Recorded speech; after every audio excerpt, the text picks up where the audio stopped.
Bonjour Mathieu, je vais te demander d'allumer ton écran et de demander à tes parties supérieures de parler des hypersensibles.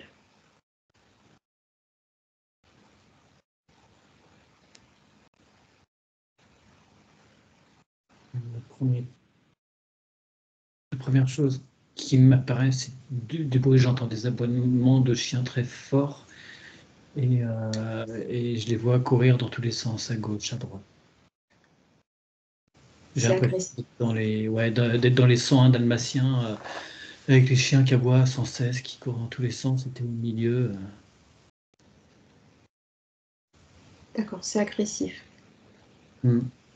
T'es débordé, Mhm. sans sentiment de débordement, d'envahissement. Pourquoi on te mène sur le son, sur ce sens? Parce que l'impression que j'ai eue, c'est que t'es obligé de t'isoler. Tu as une forme d'isolation qui est intérieure. Déjà, tu te replies sur toi-même, dans un premier temps. Et après, c'est un isolement. Tu vas pas aller. Alors, c'est un exemple là, hein. Mais là, dans ce cas de figure, tu vas pas aller où il y a plein de chiens et du bruit, enfin, tu vas pas aller où il y a du mouvement, trop de mouvement et du bruit. D'accord. Est-ce qu'il y a un lien entre les hypersensibles et les hauts potentiels?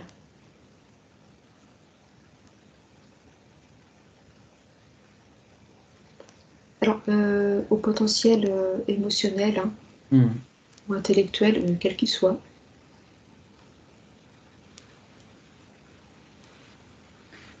Alors, ça me montre une coquille Saint-Jacques, comme si la façon dont je le décrypte, c'est ça me met un panel en fait de différentes choses et il va y avoir plusieurs choses qui vont s'allumer. Tu vois, c'est comme entre guillemets l'autisme. C'est-à-dire qu'il y a énormément de cas de figure possibles. Mhm. C'est plein de nuances. Est-ce qu'un hypersensible est un autiste à un degré très inférieur?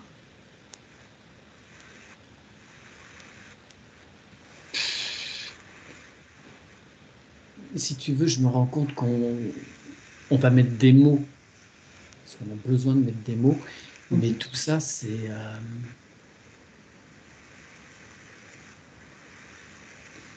des dosages différents de sensibilité, de vécu,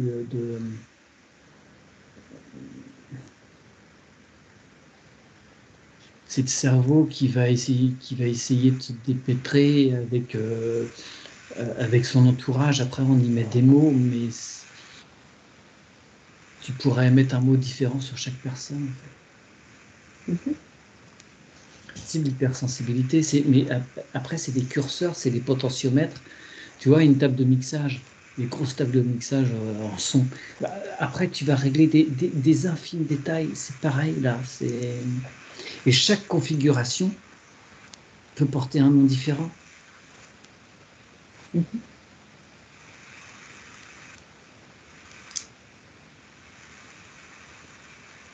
Alors, est-ce qu'un hypersensible peut être un préadamique?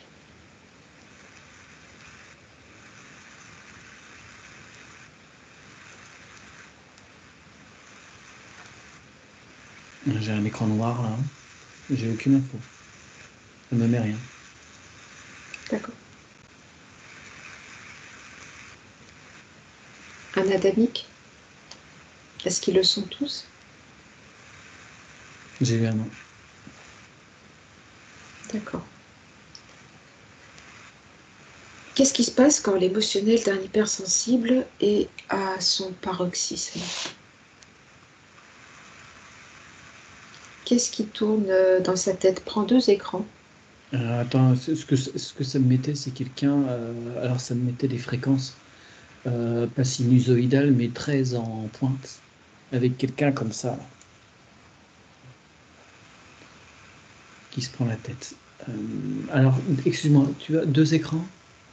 Entre une personne qui a, on va dire, une sensibilité commune et quelqu'un qui, on va dire, qui réagit au gramme à la place du kilo.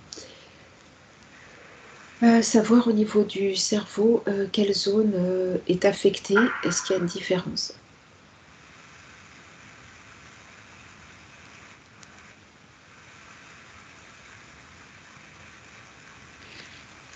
Alors, attends, pour l'instant, je vois pas précisément le cerveau. Je vois dans le cerveau de l'hypersensible, je vois comment, je sais pas, enfin, c'est une boule tenue par un fil, un câble, peu importe, et qui bat comme ça à gauche, à droite, toc, toc, toc, toc, toc, toc, toc, toc, toc, comme si ça. Je vois pas encore ce que ça fait. Si ça brûle les pistes, si ça. Attends, faut que je zoome.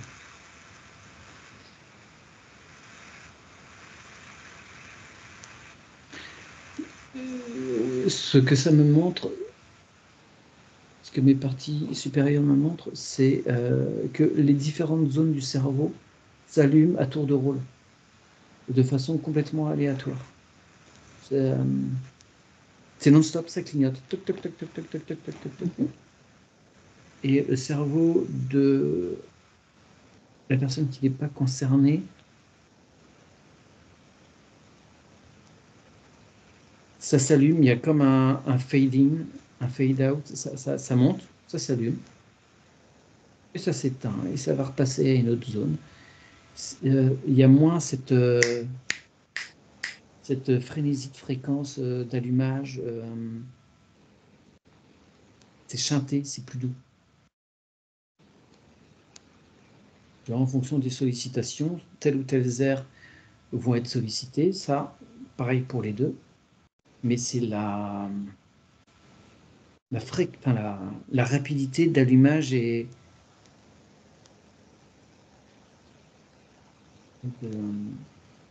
d'arrêt. C'est beaucoup plus brutal chez l'hypersensible. D'accord. Quand, à la table, quand un hypersensible a un trauma, a plusieurs traumas, où est-ce qu'il stocke ces mémoires-là?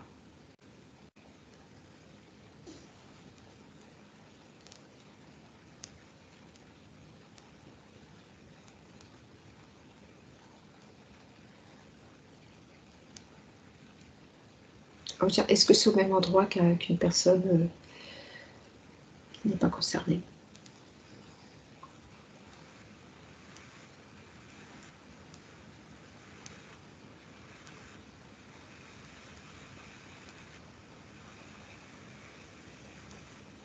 La différence qui m'est présentée, c'est surtout que c'est cet endroit-là qu'on a déjà exploré, hein, les petites boîtes mémoire autour des chakras, tout le système limbique, dans les différents corps, tu vas avoir aussi des choses. Mais je sens comme une surépaisseur des boîtes, surépaisseur, il y a une surépaisseur partout. Une surprotection? Mm. Elles sont difficiles à vider, ces boîtes? Ben, elles sont plus hermétiques. Une fois que c'est dedans, quoi. Tu vois, on sent que D'accord. c'est rentré en profondeur et autour, il y a une carapace qui se fait.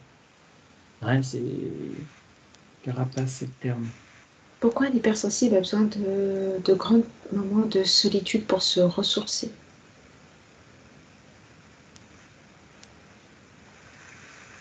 Parce qu'il n'y a que dans cette solitude qu'il n'est pas agressif. Enfin, sauf qu'il a cette immense capacité à s'auto-agresser, on va dire. Donc ça ne résout pas tout, parce que dans ce silence-là, il va avoir encore ces zones du cerveau qui vont rebondir dans tous les sens. Mais en tout cas, ne viennent pas se rajouter les phénomènes extérieurs.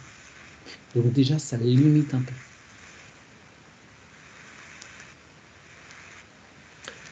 Pourquoi le fait d'être entouré, ça lui crée une fatigue excessive?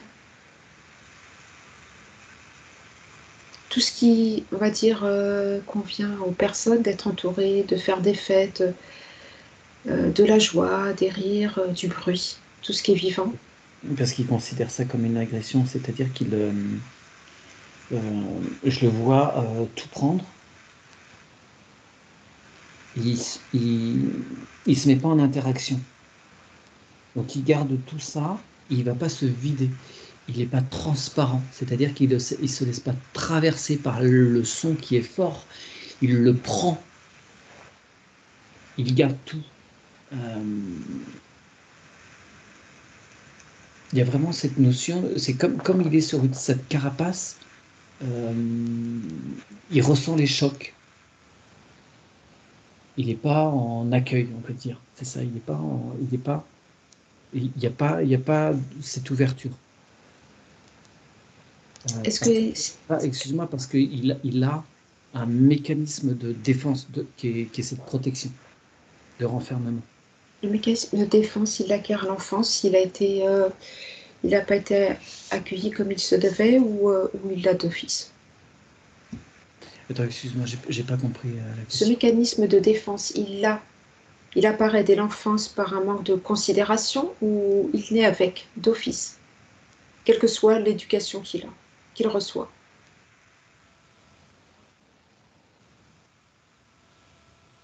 Ouais, il y a plusieurs facteurs. Je vois pas de généralité absolue là. Je vois pas de généralité absolue parce il y a un phénomène intrinsèque qui appartient à l'enfant, on va dire. Il naît avec. Et après, tu vas avoir des facteurs qui viennent renforcer D'accord. ou qui vont pouvoir euh, accompagner l'enfant dans une compréhension de certaines choses. Disons que ça va pouvoir permettre de mieux appréhender certaines choses en fonction de l'accompagnement.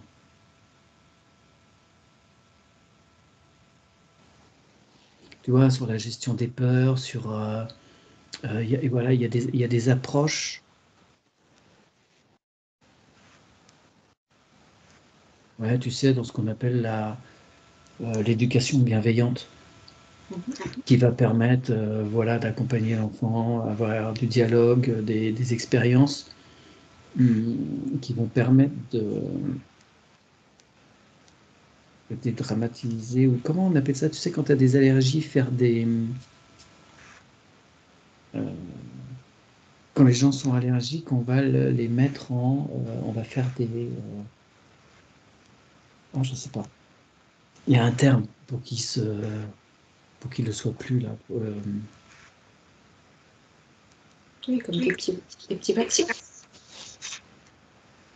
Ouais, enfin, ça n'a rien à voir avec Oui, ça. Enfin, oui, mais sur le principe, oui, c'est ça. Tu vas redonner des petites doses de certaines choses.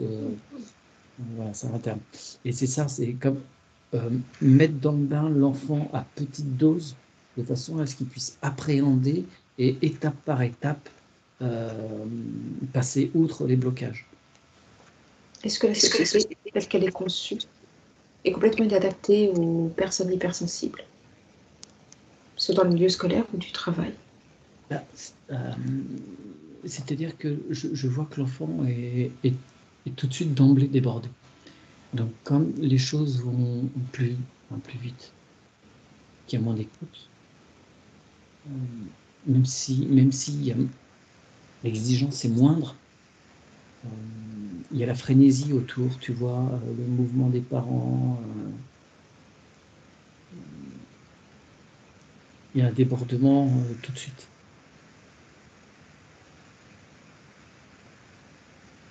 Mais de toute façon, même d'une façon générale, excuse-moi, mais je voyais une sorte de proportion.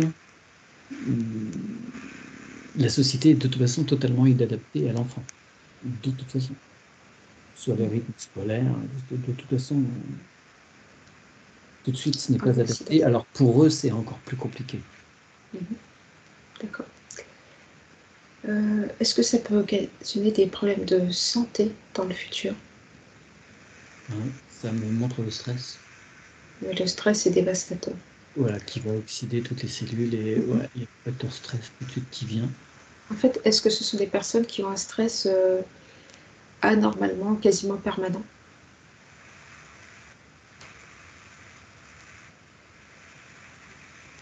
Ouais, je vois des gens qui sursautent, tu vois, le moindre.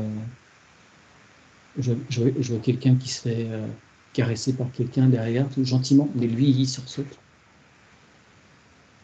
Donc, tu vois, même si l'intention derrière, elle est agréable, lui, il est tout de suite sur la défensive. Ok. Et les neurones miroirs, est-ce qu'ils fonctionnent bien?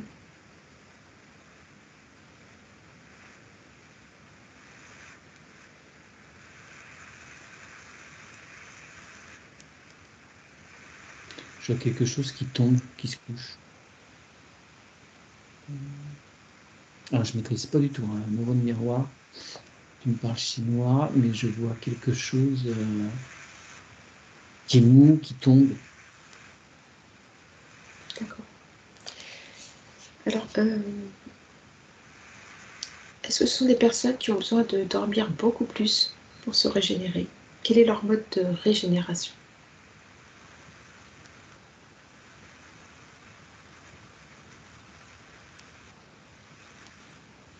Alors, pas forcément dormir ce que ça me montrait, alors, il ne faut jamais généraliser, hein. En général, il ne faut pas généraliser, mais ce que ça me montre, ça m'amenait une personne voilà, qui dormait beaucoup, qui était dans cette problématique, mais en même temps, ça lui met une léthargie. Alors que s'il était stimulé, enfin, s'il s'auto-stimulait, à sortir, à avoir des activités, ça le nourrit aussi. Ça le recharge. Tu vois, je le vois au soleil, à bricoler, et ça le nourrit. Or, il est dans une activité, il n'est pas au repos. Et pour autant, il se recharge. Mhm. Donc, non, c'est plutôt quelque chose, une activité euh, déjà qu'il choisit. Ce que ça m'est montré, c'est qu'il est tout seul.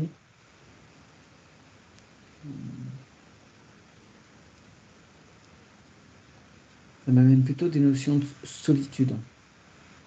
Et même si, tu vois, la personne écoute de la musique, elle est dans son truc, elle tape avec son marteau, mais c'est choisi, c'est volontaire. Il n'y a rien de subi.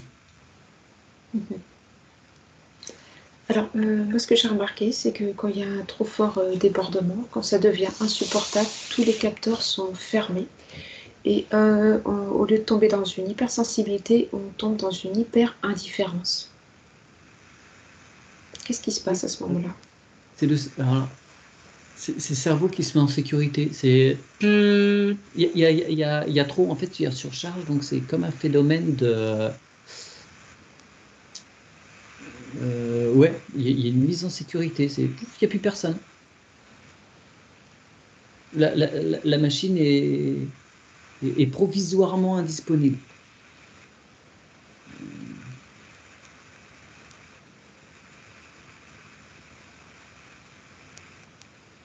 Il y a un blackout. Je vois dans le cerveau, là, c'est ralenti. Il y a Quelle l'électricité. zone Et là, en fait, il n'y a plus d'interaction quasiment. Hmm. Euh, quelle zone du cerveau est concernée là? Qu'est-ce qui fonctionne quand c'est comme ça? Alors moi, je vois l'arrière, Mhm. le cerveau reptilien qui est encore un peu activé. Ah, et je vois, enfin, je le sens là, dans mon cerveau, c'est toute la zone du système limbique aussi. En fait, c'est tout ce qui est profondément ancré, tout ce qui est déjà bien.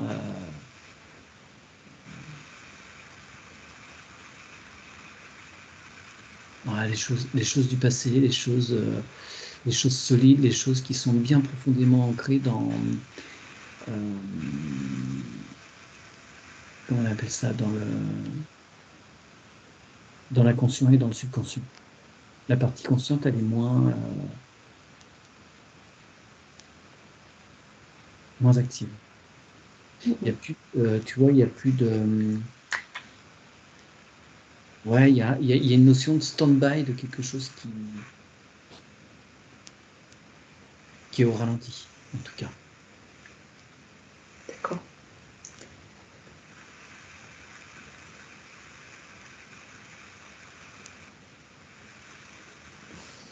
Pas facile de vivre dans la peau de ces personnes.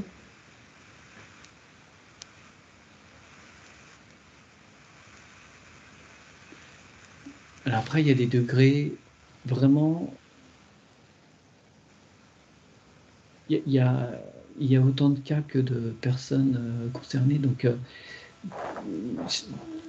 voilà, beaucoup de personnes ont des petites sensibilités ou des hypersensibilités. Il y a aussi des apprentissages. Il y a aussi des cas où tu passes outre certaines choses parce que les expériences de vie t'ont amené à transformer ça. Donc, il y a beaucoup de degrés. Vraiment, pour moi, il y a... Là, c'est un éventail. Bon, tout à l'heure, on m'était montré comme une coquille Saint-Jacques, mais là, c'est plus un éventail. D'accord. Bon, Alors, on n'est pas obligé d'avoir tout l'éventail allumé, quoi. au niveau des oméga 3, 6, 9, de l'équilibre, quand il est là, est-ce que ça améliore le côté, on va dire, le côté des hypersensibles, le côté stress des hypersensibles?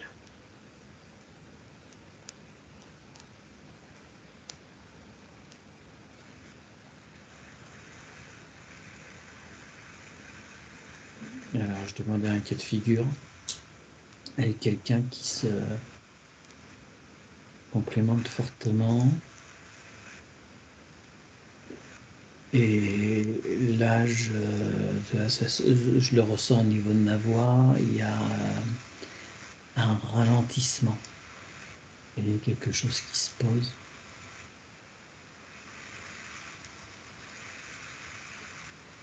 Et paradoxalement, il y a un regard qui est plus ouvert sur le monde. Alors que la personne avant était plus sur elle-même, le regard plus bas. Et là, il y a une interaction avec ce qui est autour. C'est plutôt bénéfique. Ah bah, c'est plus que bénéfique, oui, c'est un changement total de l'état d'esprit de la personne. Dans les compléments comme le magnésium, est-ce que ça apporte aussi un mieux-être à ce type de personnalité?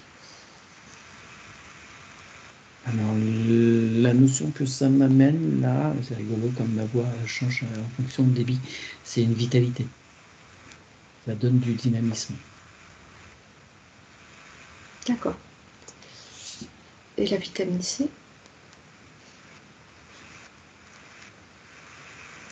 Ça fluidifie, je vois. Alors, c'est un peu. Alors, c'est pas que c'est pareil comme le magnésium, mais ça apporte une vitalité, c'est pareil. Je vois que ça active, ça refait des connexions. Je sens le sang qui se réchauffe dans les veines et comme s'il allait plus vite. D'accord. Sur leur mode de pensée, ce sont plutôt des personnes qui pensent, qui sont arborescentes, qui n'ont pas une pensée linéaire. C'est pour ça en fait que ça t'apparaissait sur comme que ça rebondissait de tous les côtés, droite, gauche, que c'est compliqué de suivre une conversation. Non, moi j'avais la même figure, si tu veux, pour l'autre personne, mais de façon beaucoup plus souple. D'accord, oui. Après, ouais, ben, ça m'apparaissait à peu de choses près, hein. Après, j'ai pas remarqué, oh, il allume celle-là en même temps. Enfin, il allume celle-là dans le même ordre et tu vois, peut-être qu'il y en avait plus chez l'hypersensible, hein, je sais pas. L'hypersensible allait très vite, donc pour suivre, c'était un peu compliqué. Attends, excuse-moi, repose ta question. L'arborescence, si. Ils sont plutôt une pensée arborescente et non linéaire. C'est Donc des ça, je pensées. voulais savoir, Oui. Alors,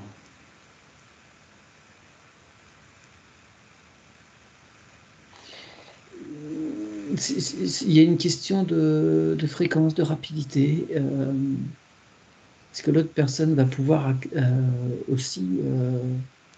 il y a des liens, il y a des ponts qui se font aussi chez l'autre, d'une zone à l'autre. Mais c'est plus ordonné.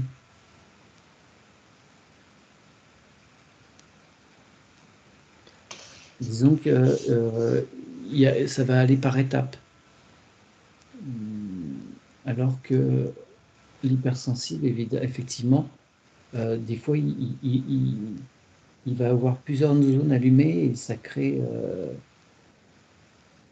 un peu des bugs parce que l'être conscient, lui, n'est pas en mesure de toujours faire le tri, le point. Tu vois, il y a une fatigue aussi par rapport à ça. un hypersensible en état modifié de conscience, est-ce qu'il est enfin apaisé?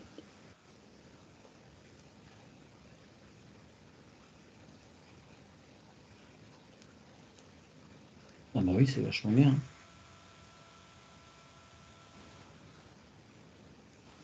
Est-ce que son Si tu veux, cerveau fonctionne comme une personne lambda, on va dire, dans ce cas de figure? mais là, c'est c'est les ondes cérébrales qui sont baissées. Donc, au lieu d'être en bêta comme ça dans la journée, voire certains en oméga, ça tourne au-delà de 30-40 Hz, c'est suractif, et ben, ça permet d'amener petit à petit baisser les fréquences jusqu'à θ, avoir le cerveau n'est plus actif, quoi, il est vraiment au ralenti.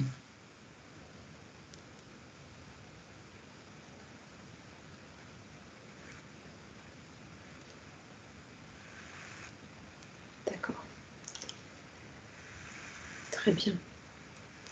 Parce que vraiment, ouais, c'est quelque chose à privilégier. Alors, je ne l'entends pas forcément en hypnose, mais aussi tout ce qui est méditation. Mais je vois la personne qui est en méditation, mais qui est en train de faire faire de la couture, par exemple. Tu vois, en fait, c'est l'état.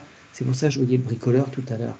C'est le fait de se mettre dans une activité seule, que ce soit du piano, du dessin, du crochet, peu importe, ou du jardinage, c'est d'amener son intention, sa conscience sur une chose.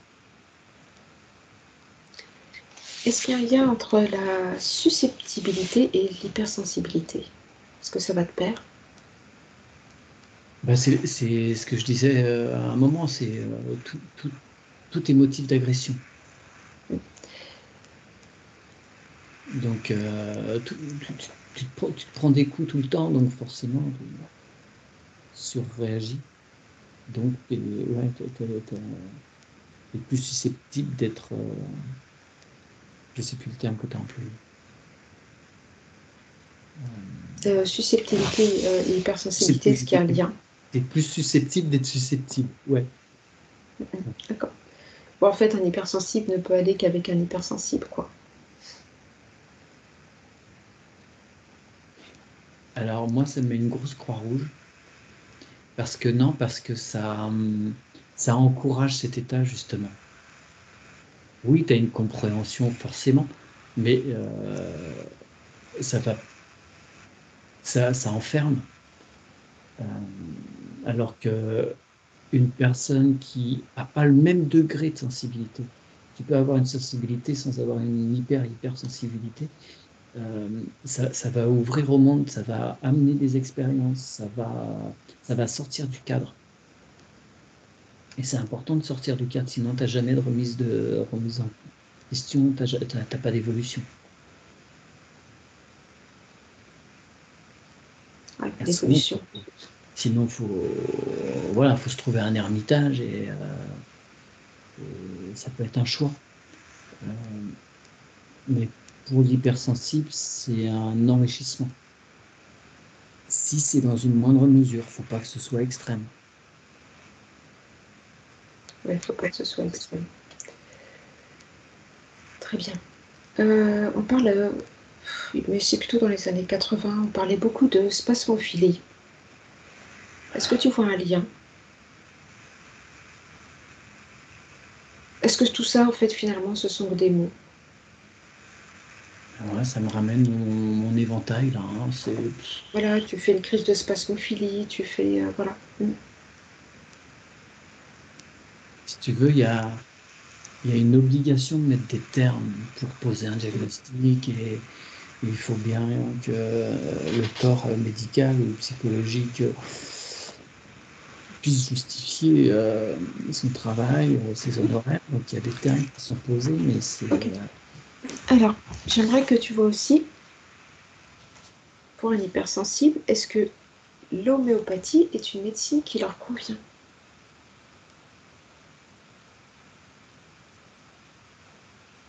Alors ça m'a amené... alors c'est bizarre, ça m'a amené un visage qui se tire comme ça en arrière. Et ça m'a montré après les cornets énergétiques. Euh,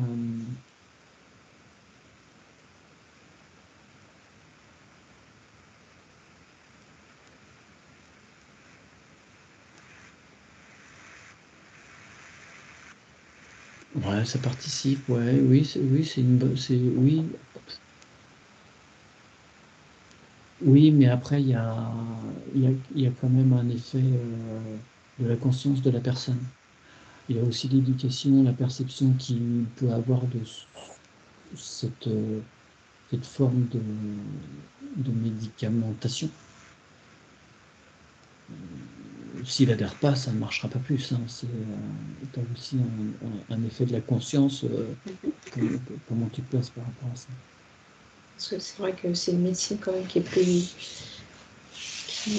qui soigne aussi les états émotionnels, Oui. qui est plus axé sur les corps subtils finalement que le corps physique, sur les dilutions. Mm. Très bien. Quel conseil tu pourrais donner à ces personnes pour mieux vivre dans la société telle qu'elle est actuellement? Ah, si tu veux, les premiers mots qui me sont venus là, suite à ta question, c'était se retirer du monde, hein, quand même, hein. Je suis désolé, c'est un peu trash. Se retirer du monde, hein. Euh, Oui, c'est sûr. Parce que si tu veux, ce qui m'est clairement montré, c'est que les personnages qui sont à la tête de ce monde, ils sont dans cette frénésie, donc ils sont pas. C'est pas un monde d'hypersensibles. Donc, c'est pas gouverné par les hypersensibles. Donc, ils sont forcément mis au banc.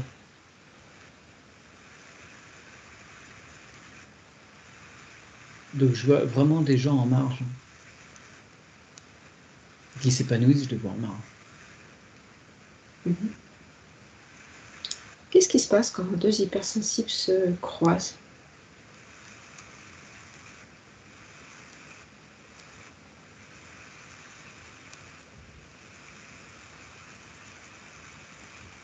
Alors là, ça montre à des degrés, sur des degrés équivalents, hein. Oui, il y a tout de suite des connexions qui se font. Mhm. Mais si tu as un hypersensible et un hypersensible, ils n'ont pas du tout les mêmes réactions, les mêmes comportements. Ils peuvent être dans deux soliloques, tu vois. Ça peut être deux mondes qui s'ignorent totalement aussi, tu vois, parce qu'ils sont complètement enfermés dans leur bulle. Ça peut ne pas prendre du tout. Mhm. Là, il n'y a pas de. Là, c'est pas une question de mettre deux hypersensibles ensemble, pouf, ça va tout de suite prendre. Non. Oui, il y a une sorte de compréhension, mais ça ne veut pas dire que ça va prendre.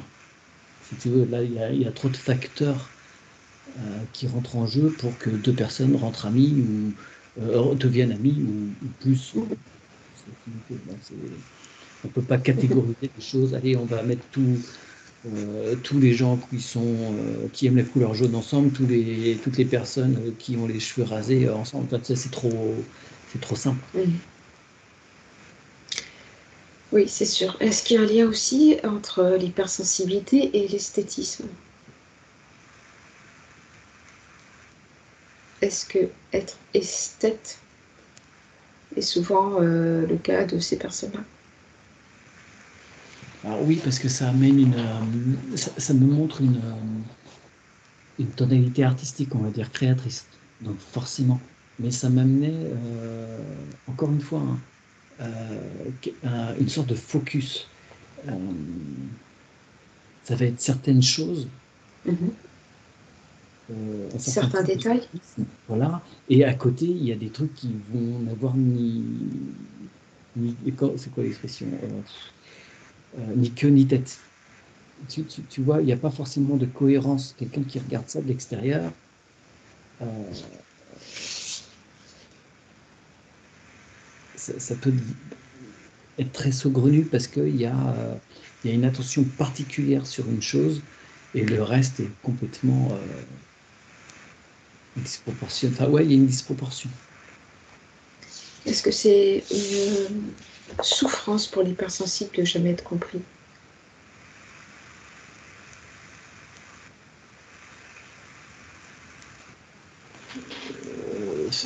Oui, mais là, le terme hypersensible, il est en trop. C'est toujours une souffrance pour une personne de ne pas être comprise de court. Oui, l'hypersensible, ça va peut-être être un peu plus accru. Enfin, quelqu'un qui est battu et qui a personne pour en parler, pour se réparer, ça va être pareil, même s'il n'est pas hypersensible. Donc, C'est bien que la souffrance, si tu veux, elle va être multipliée. Les causes de souffrance vont être multipliées. Alors c'est bien que tu amènes le sujet parce que je voulais t'amener dessus. Pourquoi l'hypersensible provoque toujours l'agression chez les personnes lambda? Incompréhension. Ça m'amène tout de suite au terme. C'est-à-dire qu'on va se retrouver dans un espace, dans un milieu, dans un travail ou autre. Il va y avoir une équipe, 4 personnes qui sont d'une personne lambda, un hypersensible dans l'eau, ça va être toujours le bouc émissaire.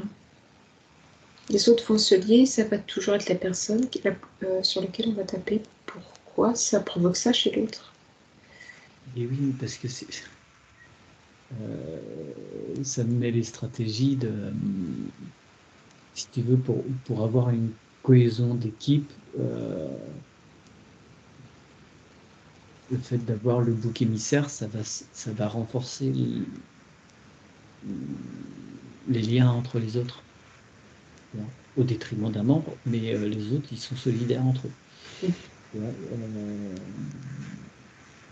Alors, évidemment, c'est une stratégie de primate, mais le monde étant fait par ces personnes-là, pour ces personnes-là, c'est ainsi que les choses fonctionnent dans beaucoup de cas de figure. Est-ce qu'ils ont une prédisposition avec le monde invisible? Oui, ça me montre encore, si tu veux, ces fonctionnements, cette sensibilité artistique et créatrice. Donc forcément, il y a tout ça, ça va ensemble. Une ouverture d'esprit, etc.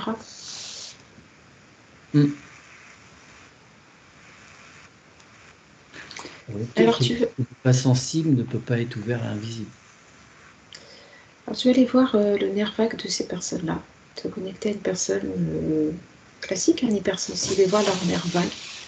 Moi, j'avais vu dans l'enquête qu'on avait fait qu'il y avait la future génération, enfin le futur homme qui était déjà, les codes étaient déjà dans le nerf vague.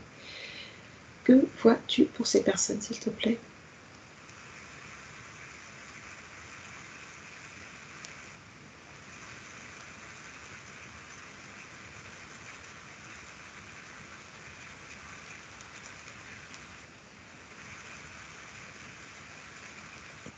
Je vois une surbrillance, ça me montre surtout une surbrillance de tout le nerf vague chez l'hyperactif, l'hypersensible. Et l'autre, c'est Voilà, enfin, je le vois plus, enfin, plus terne. Et surtout que l'autre est en surbrillance. D'accord, oui, il travaille plus, il réagit plus, Mm. comme les parties du cerveau en fait. Ça. Très bien, très bien. Et as-tu quelque chose à rajouter pour cette enquête?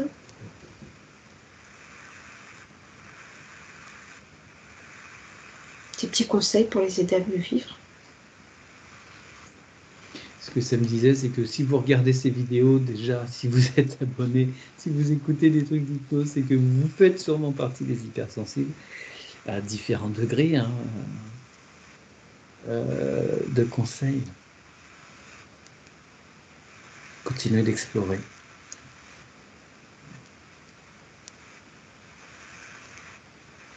Très bien. Alors, j'en profite pour remercier nos abonnés de leur fidélité, des petits messages d'encouragement, on est très friands de ça. Et n'hésitez pas à mettre des pouces, vous abonner. Nous, on aime enquêter sur pas mal de petites choses, plutôt d'ordre santé, mais pas que, hein, parce que des fois on fait d'autres enquêtes. Et ça nous fait toujours plaisir d'avoir un retour direct de nos abonnés.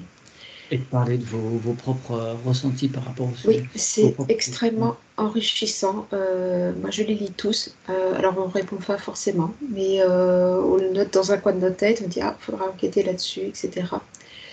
Donc, merci. Merci à tous. Mathieu, je te remercie. Je vais te ramener. Je vais arrêter l'enregistrement.